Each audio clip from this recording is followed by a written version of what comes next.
Welcome to a nutty adventure exploring personal growth and wellness, breaking down the stigma around mental health along the way. Let's dive in because now it's time to show me your nuts.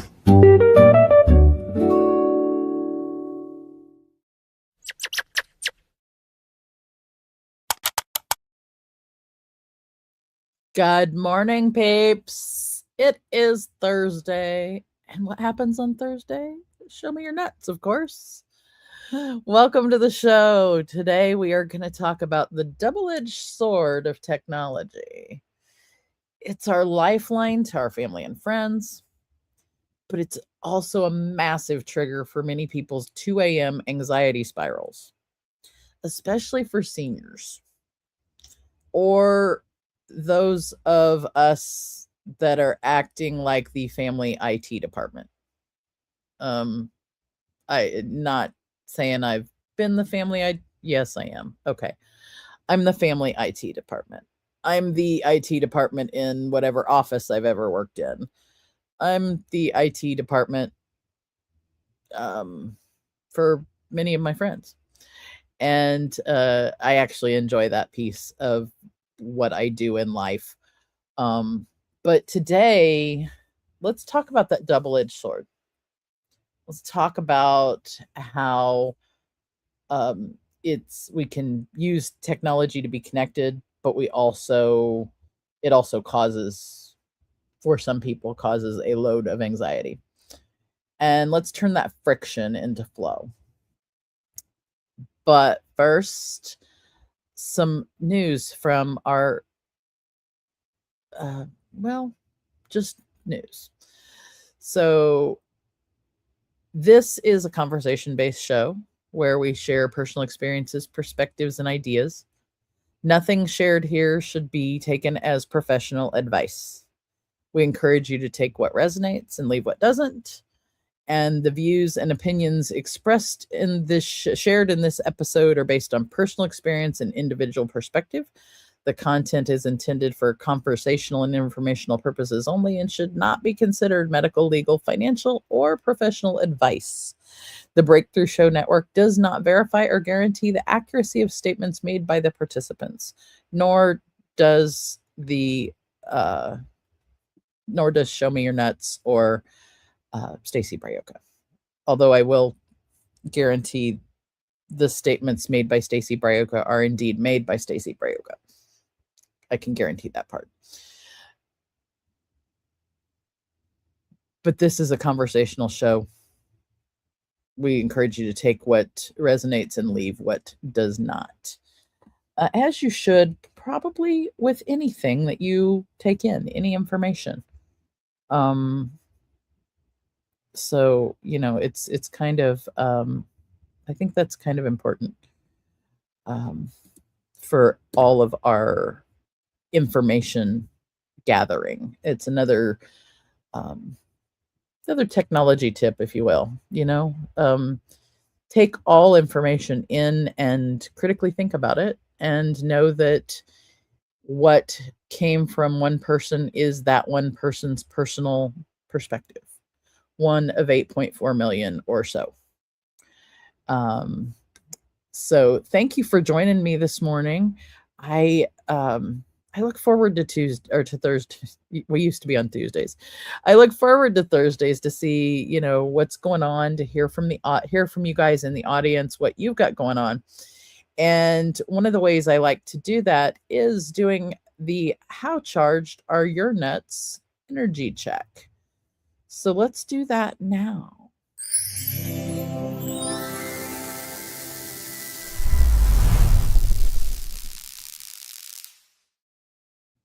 Tell me, how charged are your nuts on a scale of 1 acorn to 10 squirrels? How much Techxiety do you or your older loved ones feel when trying to keep up with family, apps, and digital communication? Now, get that. That's a long question. I will put that in the chat for everybody to see, just because it is so long, and I would love to hear from you for your how charged are your nuts about that, about family, digital apps. How much anxiety do you have about that thing? And throughout the show, I'll be checking in on those to see how charged people say their nuts are. And how much Techxiety do you or older family members have, or older loved ones? They don't have to be family members. How much Techxiety do you have from 1 acorn to 10 squirrels about in trying to keep up with family, keep up with apps, and keep up with digital communication? It's, for me personally, this has been a really hard one. And not because I have Techxiety, but actually because I don't. Because I don't have the same feeling that people describe to me having about technology. Now, I have had anxiety in my life, massive amounts of it, up to and including panic attacks. I understand what that feels like inside this human vessel right here. The part so I have to translate, what does my anxiety about XYZ, something else, feel like? And that's got to be what this person's feeling when they're looking at technology and they're thinking about apps, or they're, just thinking about things. And so I have to translate it in my head to understand that to an extent. Although anxiety is anxiety too, in that it's this overarching thing that we experience. We experience it differently. Some people experience it with like heart fluttering. Some people experience it with a headache. Some people experience it with cold sweats. Some people experience it as irritation. Anxiety and depression actually kind of are related to each other. And though this is not professional advice, it is coming from a certain educational standpoint. If you look up depression or anxiety in the DSM-5, Diagnostic and Statistical Manual number 5, you will find the descriptions of each of those. And they're like cousins. Sometimes anxiety or depression can present as anger. It can present as irritation. It can present in our lives as wanting to sleep more, or not able to sleep, or wanting to withdraw from things, or lots of different ways that anxiety and depression can come out in our worlds, in our lives. And Techxiety is that thing that happens when you're thinking about, involving yourself with, or needing to use for whatever reason some type of technology. Now, I'm also going to say my personal definition of technology is not just a computer or a phone or even the microwave, because the printing press is a form of technology. The car is a form of technology. original, when Henry Ford brought cars out, they didn't have computers in them. Yes, they do now, but right. So, but it was still a form of technology at the time. We went from riding horses to having horsepower in the car. So, anxiety about technology is not just about the device, it's also about the feels we feel when we're talking about change, because it's anxiety about change, it's anxiety and fear about doing something new. So Techxiety in my life, in my brain, has a large definition. One of those, so I wanted you to see the larger picture. Now let's bring it back in, let's chunk back down, if you will, to Techxiety being about digital communication, about digital devices, computers, phones, software. So hardware and software from the computer variety. And let's get into that Techxiety trap. And what I mean by trap is we've got tools that are supposed to are being told this tool is going to make our life easier because of XYZ. And it absolutely can make certain things easier so that then you can spend more time doing this with other humans and taking care of yourself.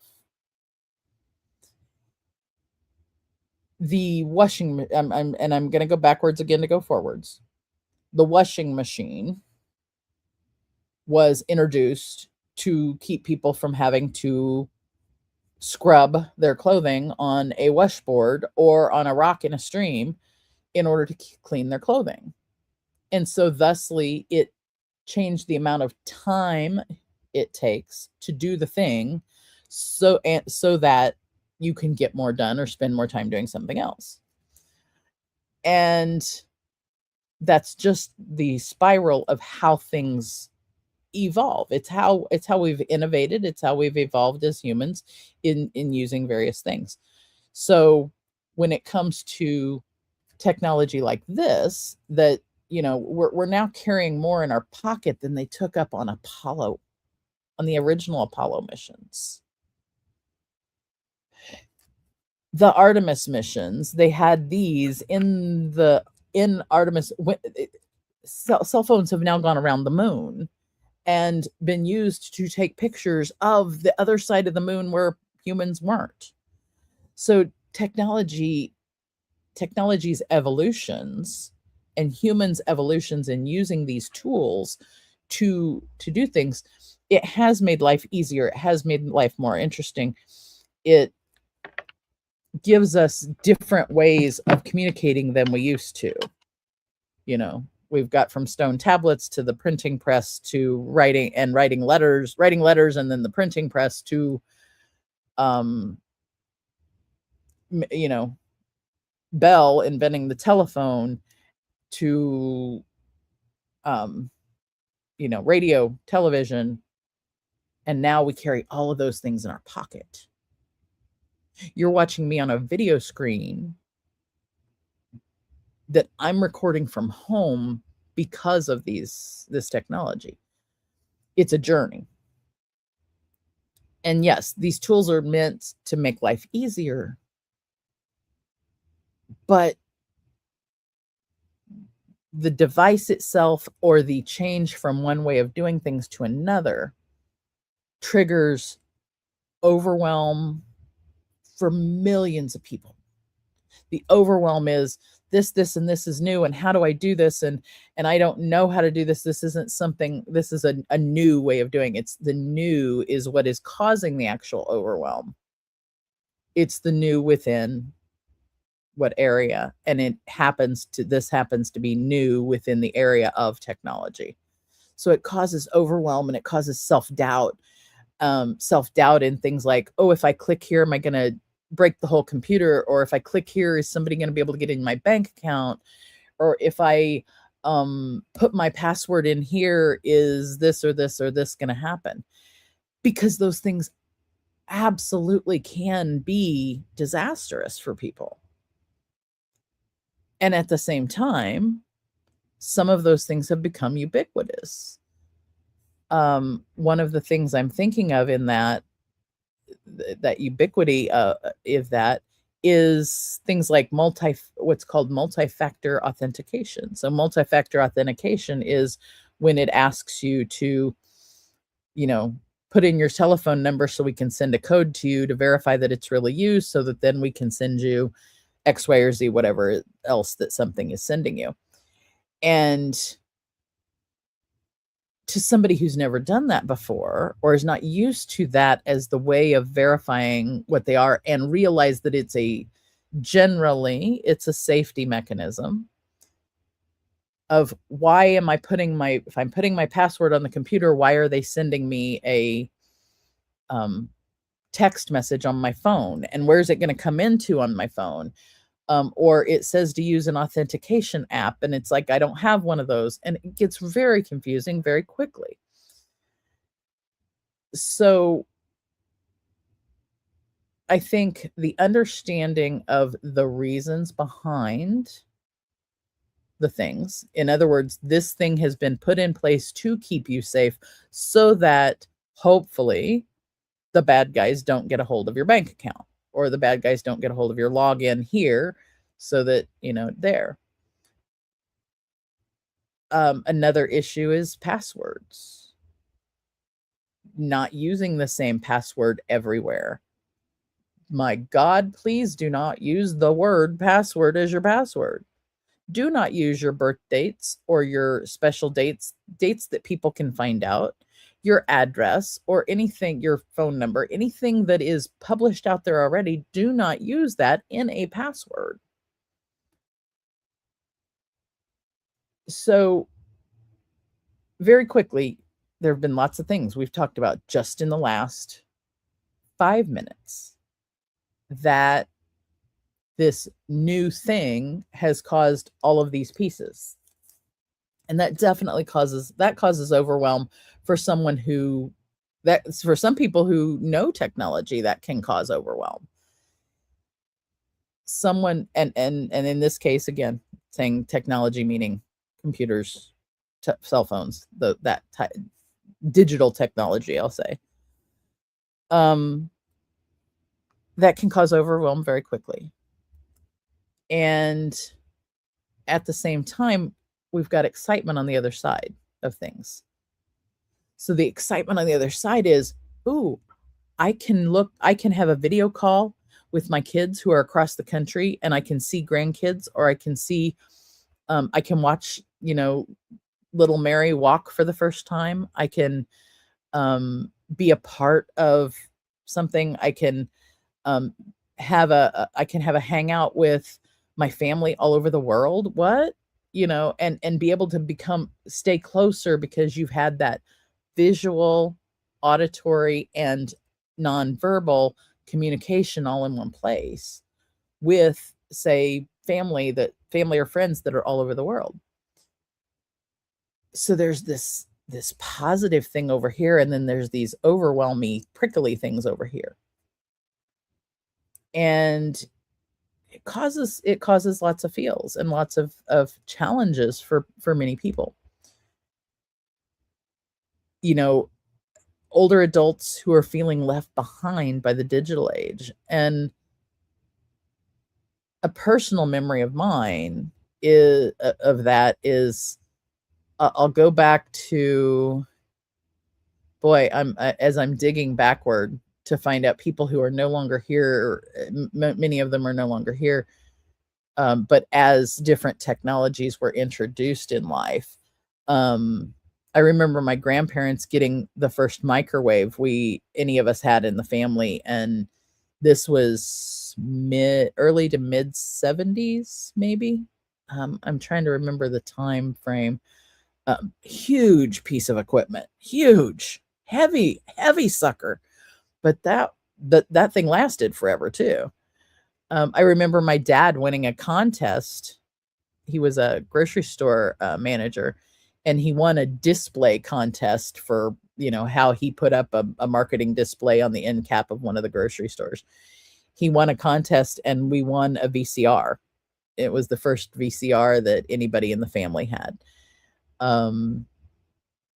And getting my first computer in the late 70s was Commodore 64, and I was in 5th grade. And it was well before many, many people had those devices in their houses. And so I've been an early adopter since then. But let me flash forward just a little from that and look at when the internet first came about, and you had dial-up internet, and you could send emails to each other. And my dad, who was pretty geeky himself in his own ways, he's the one who helped me with that first computer. He enjoyed that.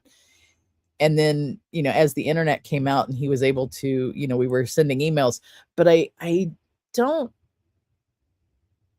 we had a few discussions on how's this going to change lives and whether we wanted to use it or not. And he's like, I don't know, like he had some hesitation, even though he was very technology oriented and he appreciated the new and the geek. I think that's one of the places I probably get it from.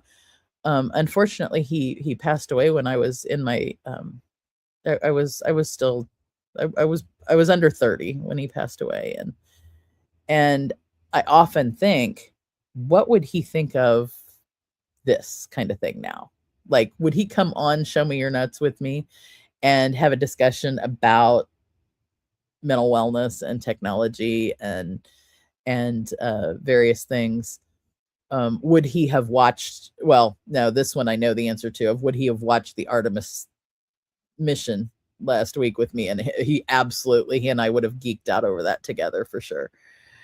But because he would be, if he were living, he would be 79 right now.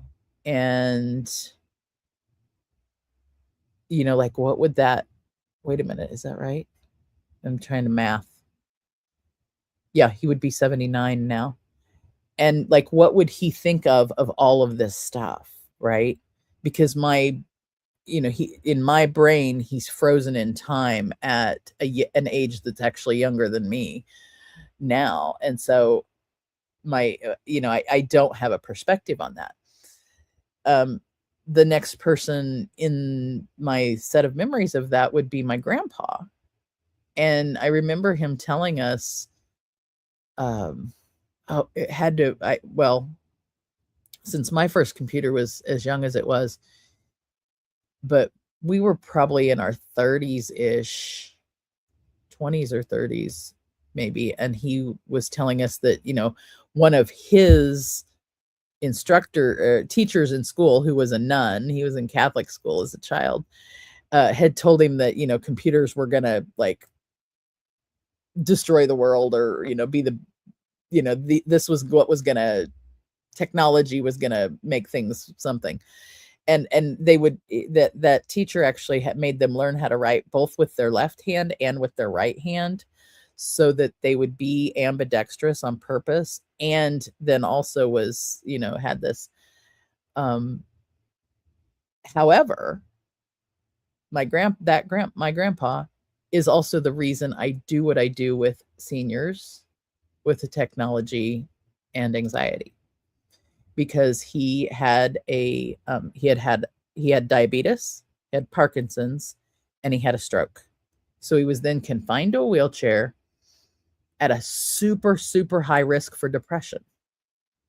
And I knew this because at the time then I was a baby social worker at the time. And I'm like, he may end up with depression if he doesn't make sure he's able to socialize. And how can I, using my knowledge of technology and my love of that, how can I help him use that as a tool to get out of the house, even though he couldn't leave the house as easily, so that he could continue to socialize. And this was before video calls, and so the tools at the time were, obviously looking on the internet for news stories and reading things, and creating and using word processing and such to document things and create stories. He wrote recipes. He wrote his story from World War II. He typed that out with one hand, usually one finger, typing out on the keyboard, because he only had use of the one hand. And he typed out his story from the war, and he typed out family recipes and added graphics to him. I taught him how to use a scanner and move graphics and put them into a document, how to send email to his war buddies. Those emails and being able to create using that device, I'd like to think that it saved him from what could have been depression, or worse depression than he probably had, because I think he still had depressive challenges. Who wouldn't, with all that shit, right? So the very tool that causes the overwhelm also can be the very tool that pulls you out of some really potentially negative mental health spaces, and can cause you to be able to have a way to be connected, to be social with other humans in different places, and can literally be life-saving.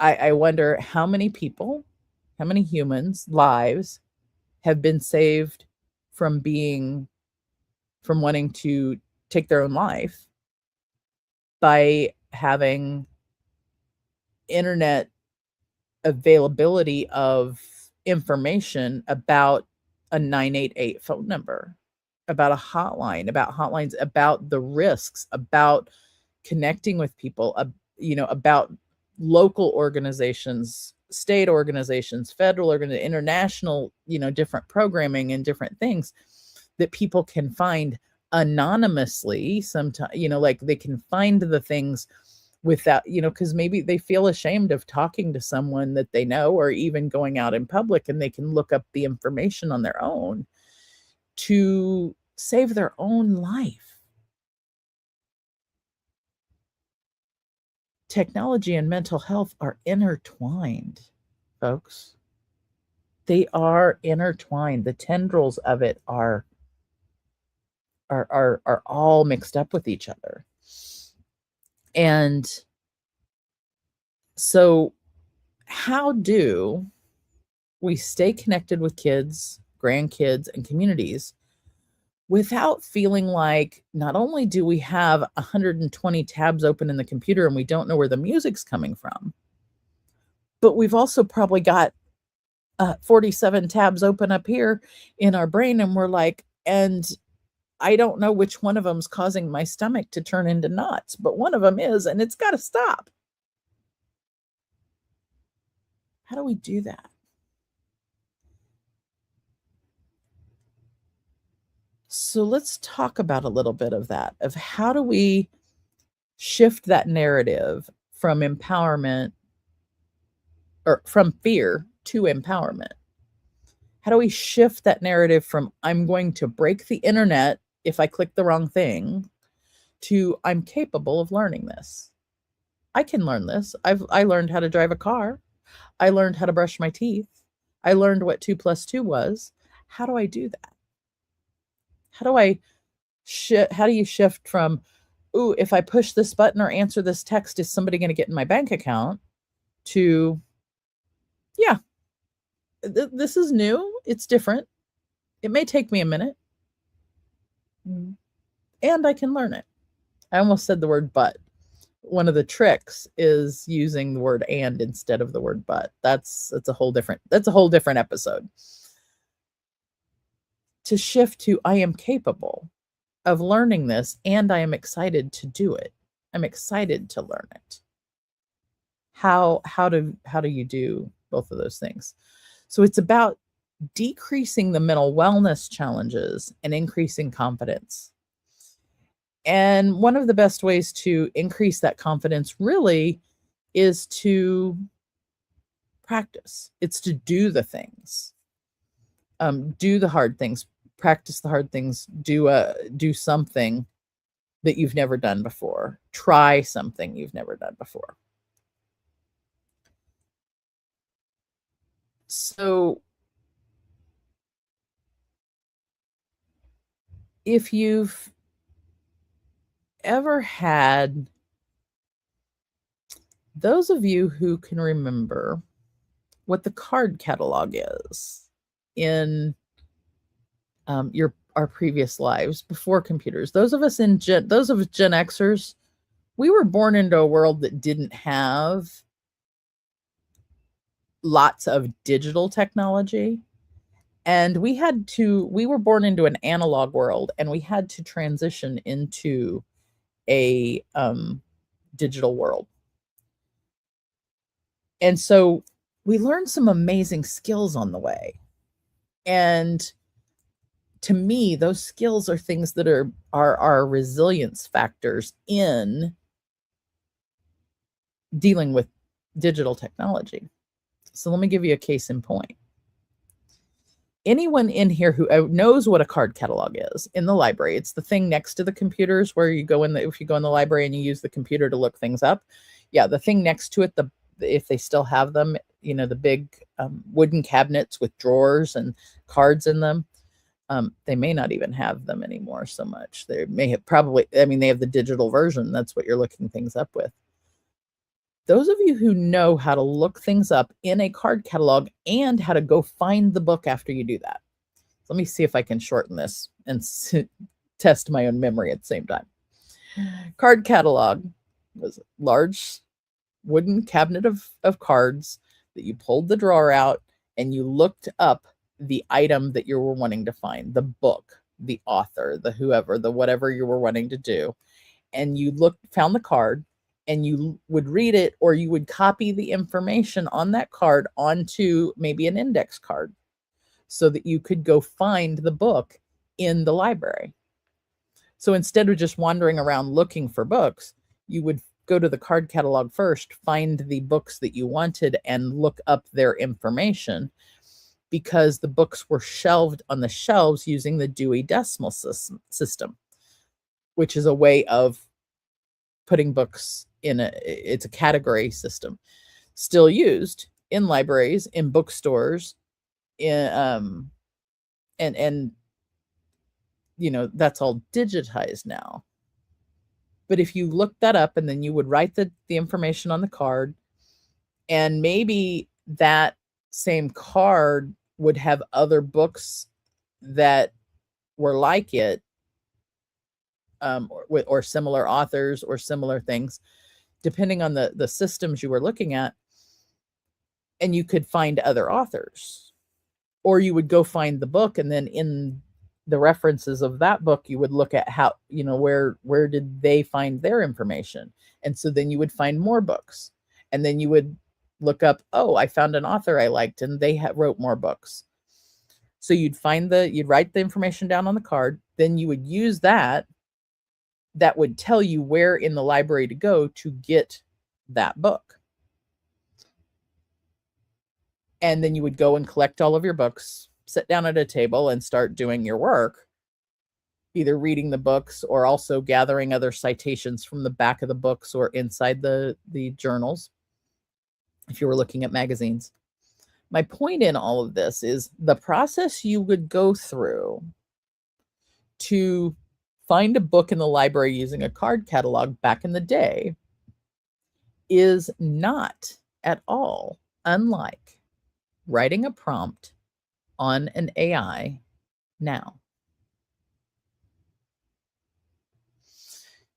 The other thing we would do, not only in those card catalogs, is if you had an assignment at school, so this is, maybe I should have gone back a little bit farther, because if you had an assignment in school to write a 6-page paper on how let me try and come up, how do computers store information and retrieve information? I don't know. Like, I'm just coming up with a question. You would have a research topic and you had to write a paper on it, and you had to go find all the resources about that and then synthesize that together in writing. That's still how we write. We do it differently, but it's still the process we go through is bringing together resources, reviewing them, and writing.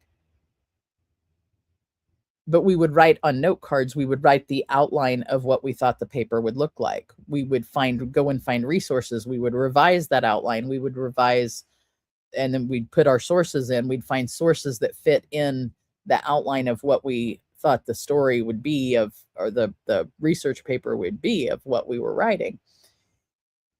You take all of those skills together of how we did that, from the assignment to creating index cards, to finding the resources, to reading the information, synthesizing it, writing it, and then going back and revising it, different things. You take all of those little skills that we learned, because it also took critical thinking, like I was talking about earlier. You put all that together, and Gen Xers could be some of the best damn AI prompt writers ever if we applied those skills.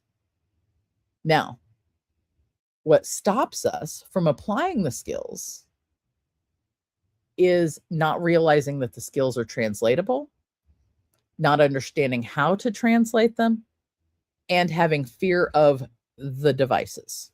I think the fear is in place first, because you've got to get past the fear before you can find out, before you can start translating the previous skills. And not just Gen Xers, baby boomers, you all got this too.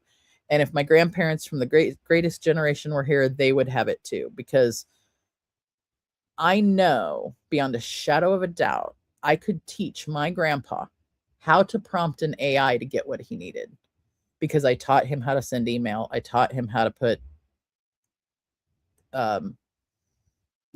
word processing documents together. I taught him how to look up information on the news. But all I was teaching him was how to use that device. I wasn't teaching him his own, I was helping him translate his skill sets that he had into using that device to do the things. So I know beyond a shadow of a doubt I could teach him if he were sitting here. In fact, I'd love to. That would be awesome. Because I miss him terribly. I know that I could teach my dad if I would have needed to teach him, because I think he probably would have just followed along and we would have been sitting here geeking out. It's getting past the fear of, am I going to break the device? It's getting past the, and some of that fear is, don't get me wrong, that fear is warranted by society's, the way sometimes those situations are presented, especially on news programs and in certain places where seniors are. And sometimes it's presented that way so that they will purchase certain services that are so-called to protect them, or certain devices that are so-called, easier for them to use. When in fact, sometimes those devices are more expensive for not really any reason. And the services, some are warranted and some aren't. Some are overpriced, and it's fear mongering so that a group of people purchase things, because the people marketing it know that if they scare you about it, that you'll buy shit. And I'm not saying don't be cautious. I'm not saying don't be careful. Understand what you're doing. I'm saying sometimes the fear And that side of things can be manufactured in a negative way just as much as the people who might be hacking into systems being a negative thing, right? And there's a balance in between that. So let's look at a couple of questions from Aunt Ruth, because, she's always got questions. That woman, I swear. Aunt Ruth had questions for days. I mean, check her out. She's probably had a bit of Screwball, a bit of peanut butter whiskey. She's, she isn't looking up information on how to quit smoking, apparently, because the cigarettes are still there. They're still, and, she's, who knows what else she's doing. But she's got questions about the text. So we might as well dig in and answer what the next question she's got. If you haven't yet heard it, go back about 2 months, give or take. At the time I'm recording this is April 23rd. So around February, there was an episode with Aunt Ruth where she called in on the phone and left me a ton of voice messages. She was freaking out on technology. So if you want to find out like what I talked to Aunt Ruth about that day, let me know, because she called and left all these voice messages. I'm like, okay, I am not going to just call the woman back. I'm just going to answer them on air because somebody else has an Aunt Ruth too, or an Aunt Essie, or an Aunt Josie, or who knows what. They've got an aunt that's asking them the same questions. So I might as well answer it here so that everybody can help. So let's look at a couple of the questions from Aunt Ruth again, and as how they relate here. So this time she text messaged this mess, thankfully. So it wasn't a voice message. So I'm gonna show you what she sent me in the comments, and then I'll put one up here. So, Stacy, my grandkids want me to text or FaceTime, but I get so flustered pushing the wrong buttons. How do I stop panicking? This, my friends, is not a technology issue. The issue is not the tech or the text or the FaceTime or the video call or they want me to do a video call with them in a room in a place called Ripley. What is that? It's not about the technology. So first, let's step back and go, okay, this isn't about the technology. It's about the frustration. And yes, I said frustration because she said she got flustered. It's about the panicking. So let's address the panicking first. Aunt Ruth, let's look at,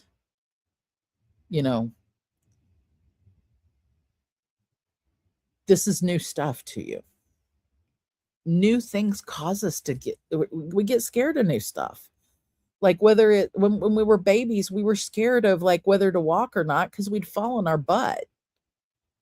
And how did we learn to walk? Because otherwise we'd be still in that crib, not knowing how to walk with somebody changing our damn diapers. And we learned to walk by trying to walk, falling on our diapered butt, and our parents had to let us fall on our diapered butt so we could figure it out. Thankfully, I don't want you to fall on your diapered butt. And yeah, your butt might or might not be diapered. I get that. Okay. We go from diapers to diapers. I get it.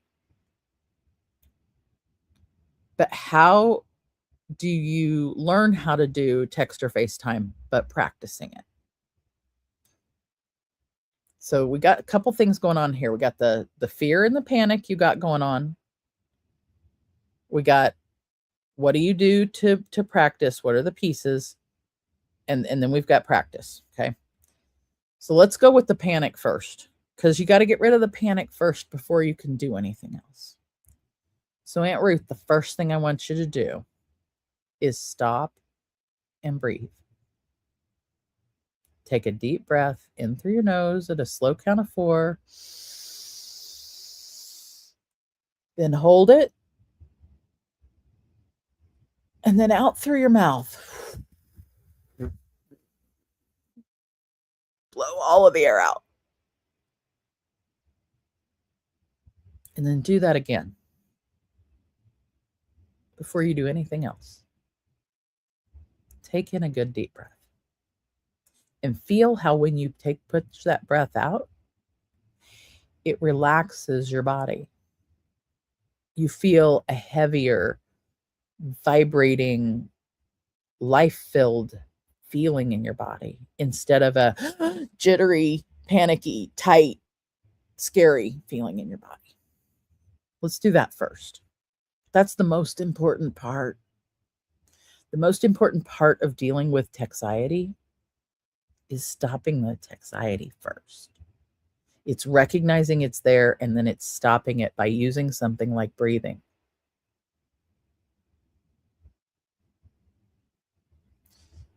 So now that you've stopped panicking, let's look at what the kids want you to do. They want you to FaceTime. Okay. Let's look at the steps of how do you FaceTime. Let's look up the steps of FaceTime. Okay? So let's go to your, what is it you call it? The Googles? Yeah, let's go to the Googles and tell Mr. Google, I showed you that button that where you can talk to him. Click the button that's the microphone and tell Mr. Google, I want to know the steps of how to FaceTime my grandkids. Please tell me the steps in order, in a way I can understand. And then hit that other button, that send button.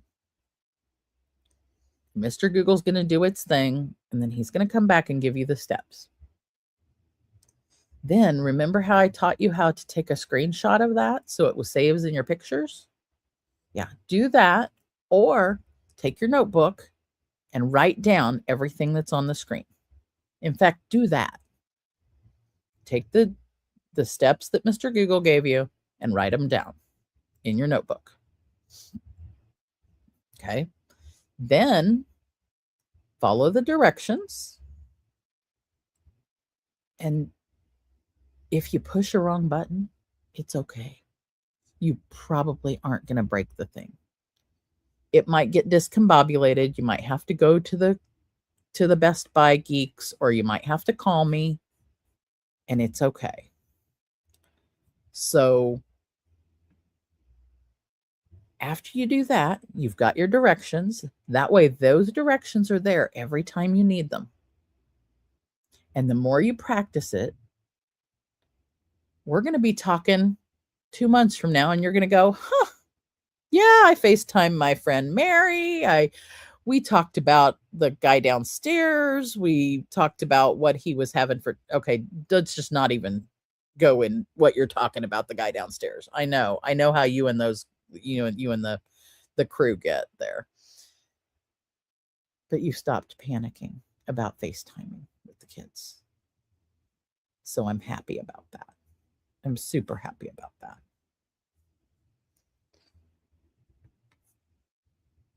She texted me another one. So let's look at this one and see what else we can do for Aunt Ruth here. So everybody's talking about this AI stuff. Is it safe for somebody my age, or is somebody just going to steal my information? I got you, Aunt Ruth. I know. Somebody could steal your information out of your mailbox that's written on paper. Somebody could steal that book that you think you want to keep all your stuff in. Remember, I said put it in the safe and lock it all the time unless you are using it right that moment. Yes, I know that's a pain in the ass. Yes, I know that you'd rather just keep it on the dining room table. But that dude that lives down the hall, that kleptomaniac that you have over for coffee once in a while, if he steals your book and his grandkids get a hold of it, you are effed. That's when you're in trouble. Now that we've got my rant out of the way, let's talk about this AI stuff. AI is like a calculator for words. AI takes words and numbers and takes a question we have. It goes out on all the interwebs and all the things and looks at its library of words that normally go together, that frequently go together. It goes to all the learnings that it has on calculations of things, of words, of pictures, and of numbers. And it goes looking for an answer to your question. It's not just like Googling, but if you think about when you search for something, and we say Google, when you search for something or Google something, that search that we've done for a long time is searching all of the things for references. AI is a layer on top of that. If you can think about it like icing, actually, I think about it like icing, because it not only searches the interwebs for things, it also searches for how often does this sentence get written. The brown fox jumped over the dog. Okay. Remember that old, and I probably butchered it, but that old phrase that you learned in typing class when you learned how to type on that manual typewriter that's in the attic? Yeah. Remember that phrase that you learned how to that's how you learned how to type? Yeah. That one. It learned that the word fox often comes after the brown in that sentence, and it will be able to spill that sentence back up to you. It learns that when somebody says, boy, I'm drawing some blanks. When somebody says 2 + 2, frequently the thing that comes after that is equals 4. It learns patterns, and it learns how it looks for patterns that it replicate. It takes all of our words in our search and says, when somebody's putting this together and asking a question, frequently here's the answer that gets spit out. So that's kind of what AI does. And I'm going to say AI is, when you talk about safe or them stealing information, let's talk about that a little bit. Just like me saying, don't keep the password book on the table, because that creepy dude, Joe's grandkids, if they got a hold of it, they could sell your information. That's the same principle applies. Don't put your personal information anywhere that you don't trust completely. If somebody like when we talked about emails, if somebody sends you an email and they say, click this to sign in because your bank account has a warning on it and we need to talk to you about it today, click this button. And you click that and you put your bank account sign in because it looks like the bank account's webpage. It looks like it. And then 20 minutes later, all of your savings is gone because you were just phished. Yeah. Be careful what you put in anywhere.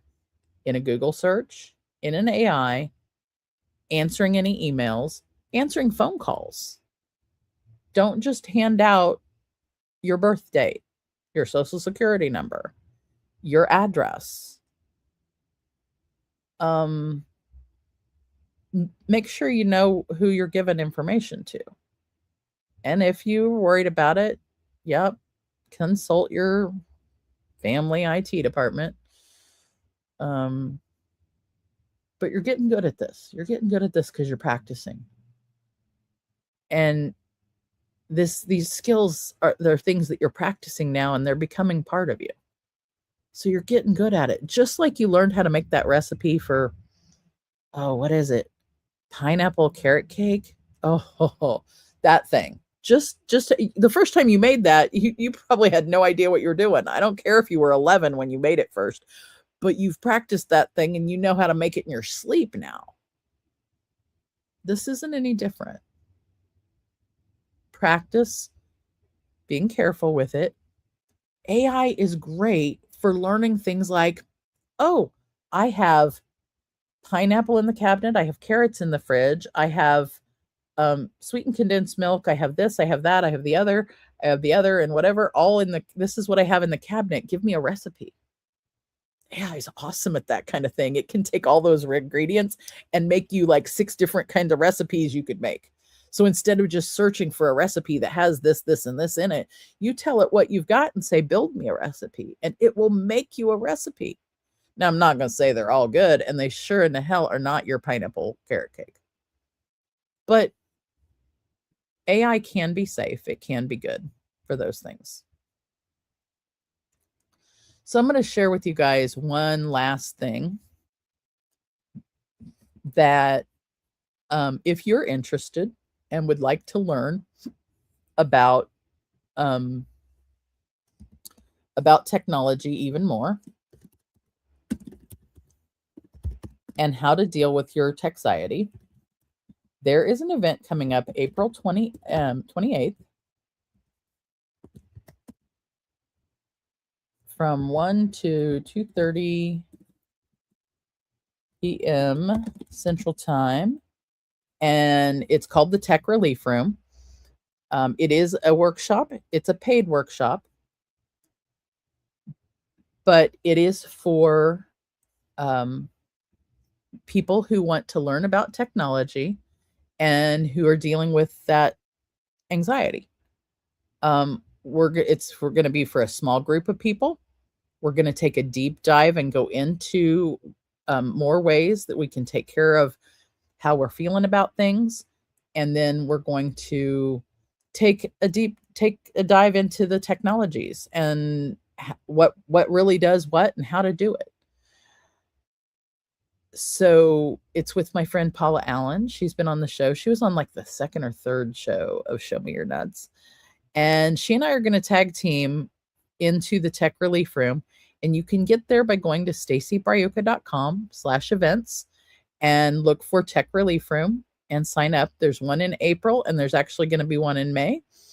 And I would really look forward to seeing you there if you want to dive a little deeper into this. If you've got an Aunt Ruth who wants to dive deeper into it, if you want to dive deeper into how do you help Aunt Ruth, come join us. Come hang out in the Tech Relief Room, and let's talk about how to deal with anxiety or feels, all different feels about technology. It could be excitement and AI. So Techxiety is the crossroads of mental wellness and technology. So it could be excitement about AI as much as it can be about anxiety about technology. So come join us in the Tech Relief Room, and remember to watch and catch replays of Show Me Your Nuts at showmeyournuts.live. And the other shows on the Breakthrough Show Network, because there's our logo right up there, Breakthrough Show Network, and watch and see what, what else is going on. We've got Rise and Shine Sundays. We've got Spirit Sessions. Those are both on Sunday. We've got the Breakthrough Show, which is once or twice a month on Friday, I believe. Beyond 2D. And I cannot forget Project Joy, 3 mornings a week, bringing you all sorts of fun and joy in the world. And speaking of Spirit Sessions, here's T-Dubs in the house. Hey, T-Dubs. Thanks for swinging by. So yeah, if you are, if you want to watch some good programming, you're tired of TV, check out the Breakthrough Show Network. Just go to showmeyournuts.live, and that's the Show Me Your Nuts page, but then you can explore the rest of the Breakthrough Show Network there and find all of the fun stuff we do. And I will see you next week, where I'm getting ready. I'm looking to see, because I know I have a guest next week. I'm pretty sure. Yes. Next week, my friend Jen Carpenter is going to come by, and we're going to talk about building habits that stick. So you do not want to miss that. And T-Dubs is right. We have so much fun at the Breakthrough Show Network, not just in our shows. It's a whole community. It's a whole thing. Come play with us. So next week, I'll be on with Jen Carpenter. We're going to talk about building habits that stick. It's going to be a super fun show. I appreciate you watching today. I appreciate the time you take, and to like, share, and subscribe us. And I'll see you next week.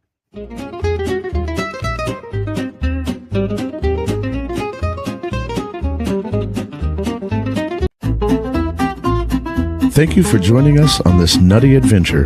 Remember, personal growth and wellness are journeys best taken together. Keep exploring, keep growing, and don't forget to show me your nuts next time.